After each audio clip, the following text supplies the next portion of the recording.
Décidément, les mois de décembre se suivent et se ressemblent. Ah, il semble loin le temps où l'on skiait partout dès le début du mois.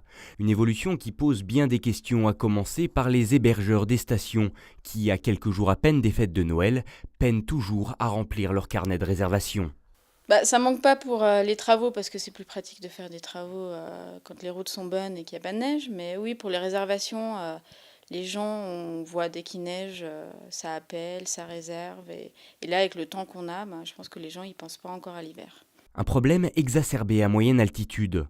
Des domaines skiables comme Orange ou Drousin-le-Mont ont d'ores et déjà fermé leurs portes aux skieurs par manque de neige. Et la problématique ne cesse de prendre de l'ampleur, allant jusqu'à menacer d'autres villages dont l'économie reste majoritairement basée sur les sports d'hiver. Le risque, oui, c'est de ne pas pouvoir pérenniser l'activité ski et que Mont-Saxonnais, qui n'est pas aujourd'hui un village dortoir, le devienne effectivement au fil des années, oui. Et pour conserver une offre touristique, nombreux sont les villages à aujourd'hui miser sur leurs atouts culturels. La diversification est donc un passage obligé, et ce, quelle que soit l'altitude des pistes.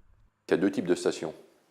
Il y a celles qui sont totalement dans une économie qui est forte, et la diversification, ce sera un plus, qui n'est pas obligatoire, mais ce sera un plus, pour être dans le moule, je dirais, de la mouvance.